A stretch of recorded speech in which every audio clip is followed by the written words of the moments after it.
আসসালামু আলাইকুম রহমতুল্লাহ। দীপুচন্দ্র দাস, তারপরে খোকনচন্দ্র দাস, এবার আকাশ দাসের জীবন কেড়ে নিল বাংলাদেশের দুর্বৃত্তরা। একের পর এক এত বলার পরেও যে কেন এই নির্যাতন নিপীড়ন থামে না, কেন এই দুর্বৃত্তদের বাড়াবাড়ি থামে না, এটা বুঝতে বড় কষ্ট লাগে। হৃদয় বিদারক ঘটনা, বারবার বলার সত্ত্বেও কেন এগুলো হচ্ছে।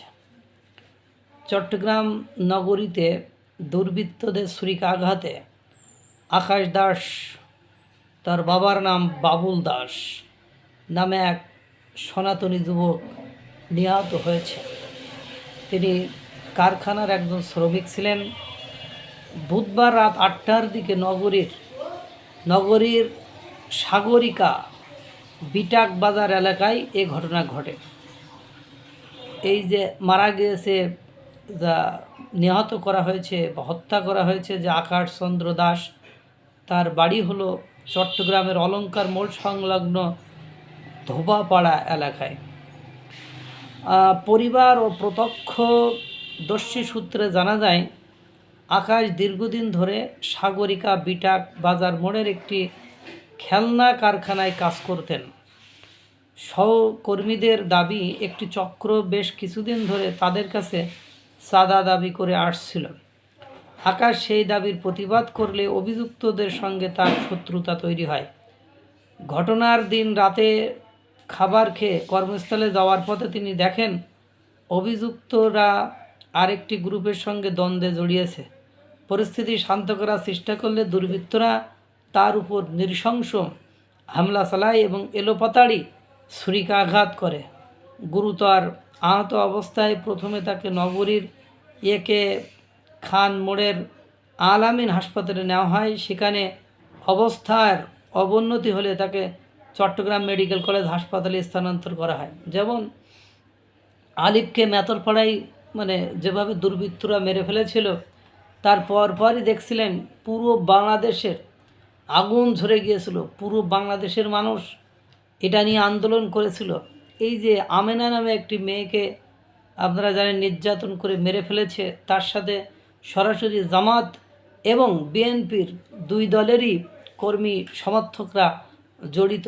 সেটা নিয়ে দেখছেন ডাকসুতে আন্দোলন হয়েছে, মিছিল হয়েছে, বিভিন্ন কথাবার্তা বলা হয়েছে, মিডিয়া ব্রিফিং হয়েছে, কিন্তু কই আলিফ নিয়ে, কারণ ওইটা একটা রাজনৈতিক ইস্যু ছিল, ওটা তাদের একটা অস্ত্র হিসাবে ব্যবহারের একটা মুখ্য সময় ছিল, চিন্ময় কৃষ্ণ দাস সকলকে নিয়ে। কিন্তু দেখছেন কোনো দিন এই মহল যারা আজকে আমেনার হত্যাকাণ্ড নিয়ে আন্দোলন করতেছে, যারা দুদিন আগে ওই একটা হান্নান মাসুদের হামলার ঘটনাসহ মুন্সিগঞ্জে একজন ছেলেকে মেরে ফেলেছিল বিএনপি, তখন কিন্তু এই ডাকসু সাদিক কাইমরা তারা আন্দোলন করেছিল।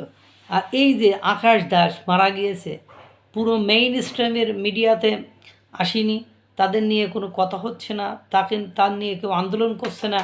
এটাই বাস্তবতা, এটাই চলছে। কিন্তু আমি এটার ঘোর বিরোধী, কারণ সবাই মানুষ, দিন শেষে আমরা সকলেই মানুষ, সকলের বেঁচে থাকার অধিকার আছে, সকলের ন্যায় বিচার পাওয়ার অধিকার আছে, সকলের আইনের শাসনের ভেতরে থাকার অধিকার আছে, সকলের বাকস্বাধীনতা আছে। এই যে এক মায়ের বুক খালি করা হলো, এটা নিয়ে কেউই আওয়াজ তোলে না। ইনসাফ প্রতিষ্ঠা, ইনসাফ, এদের ইনসাফ হয় শুধু ওসমান হাদির বিচার চাইলে। এদের ইনসাফের জন্য এরা অন্য কেউ মারা গেলে তার ইনসাফের জন্য রাস্তায় নামে না। এটাই হলো বাস্তবতা, এটাই সত্য। যাই হোক, যেটা বলছিলাম, আপনার নিহতের পরিবার এ ঘটনার সুষ্ঠু তদন্ত ও দোষীদের দ্রুত গ্রেপ্তার করে দৃষ্টান্তমূলক শাস্তির দাবি জানিয়েছে। আকাশ এর কোনো এক চাচাতো জ্যাঠাতো ভাই এ ঘটনায় থানায় সাধারণ ডায়েরি করার প্রস্তুতি নিচ্ছে। পুলিশ হাসপাতাল পরিদর্শন করে প্রয়োজনীয় তথ্য বা আলামত সংগ্রহ করেছে বলে জানা যায়।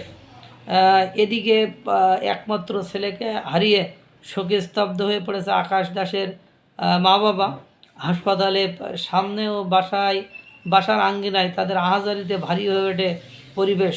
সন্তানের নাম ধরে পিতার বিলাপ এবং মায়ের কান্না উপস্থিত সবার হৃদয়কে ভারাক্রান্ত করে তোলে। ঘটনাটি ঘিরে এলাকায় চরম উত্তেজনা বিরাজ করেছে। স্থানীয়রা দ্রুত তদন্ত সাপেক্ষে ন্যায় বিচার নিশ্চিত করার আহ্বান জানিয়েছে। ওই একই চট্টগ্রাম কিন্তু, হ্যাঁ, ওই যে ওই এক কালেমায় রুজি এক কালেমায় ফাঁসি, ওদের লোক হলে বিশাল ব্যাপার স্যাপার হয়ে যেত। দেখতেন আন্দোলন, মিছিল, মিটিং, কত কিছু হতো।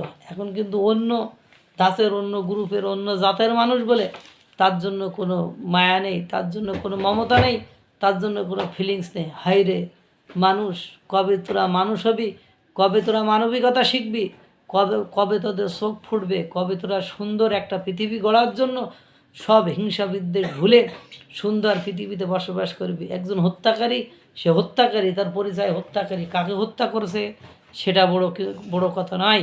কারণ যার আইনের শাসনের প্রতি আস্থা নেই, বিশ্বাস নেই, যে দেশকে ভালোবাসে না, যে সমাজকে ভালোবাসে না, সেই শুধু এই নোংরামি করতে পারে। আল্লাহ তাআলা সকলকে ভালো রাখুক, সুস্থ রাখুক। আসসালামু আলাইকুম ওয়া রাহমাতুল্লাহ।